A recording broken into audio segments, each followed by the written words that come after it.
I'll be okay, I think. But thank you. If I need to, I'll give you a baseball sign. The mind had temporarily turned to sand. The air was full of pollutants, and the weather was gray like the color of death.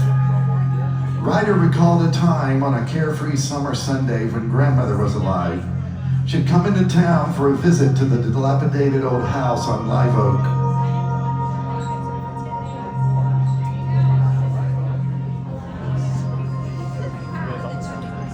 The house wasn't much to look at, but it was home. There were no longer live oaks on any other type of tree in the city. Humanity now scavenged for water and food in order to survive. Ryder rode through the streets on a bicycle. Desperate and destitute individuals regarded the two-wheeled vehicle as a sign of wealth. People were filthy. Their dirty hands and fingers begged for food, crumbs, anything to survive. Ryder, not afraid of eye contact, waved them on.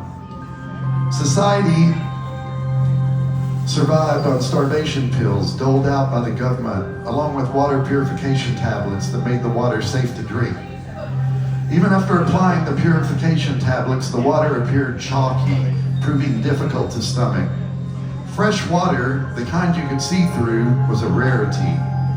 Straddling an old mountain bike pieced together from salvaged parts of several broken bicycles, Ryder scanned the surroundings, smelled the air, and swallowed the last gulp of water from a plastic bottle found behind a row of dumpsters. Next to the plastic bottle was a folded up piece of parchment paper containing the remaining crust from a loaf of bread. Ryder was starving and couldn't believe the good fortune in finding a real piece of food.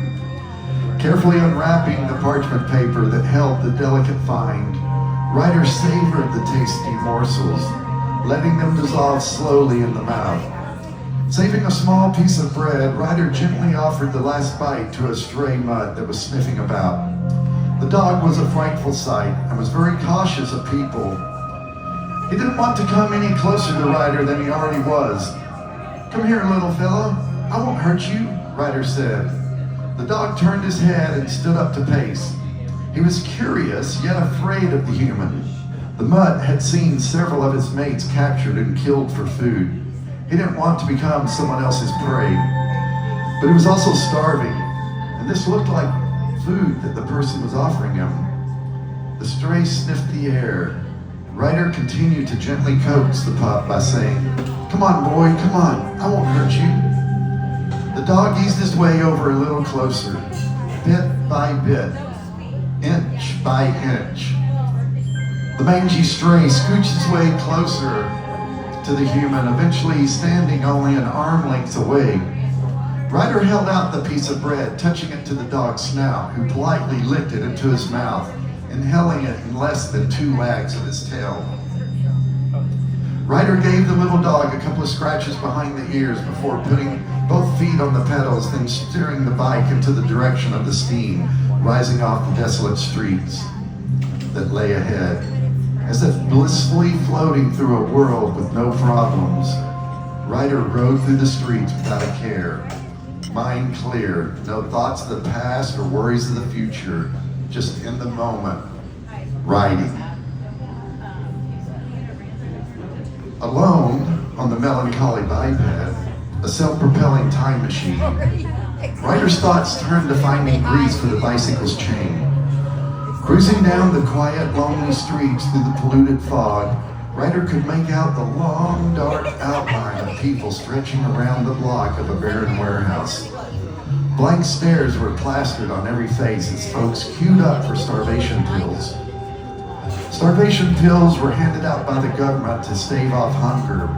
A pill to cure thirst had not yet been developed. Scientists were hard at work, not allowing their failures to prevent them from trying repeatedly. Ash and soot covered all of the cars as well as the pavement, buildings, people's faces, and their clothes. Sunny days were at best nothing more than a gray, sometimes silver fog that frosted its way through the atmosphere, fighting to be let out like a newborn, clawing its way through the birth canal, clutching at life, just trying to be seen, to be born.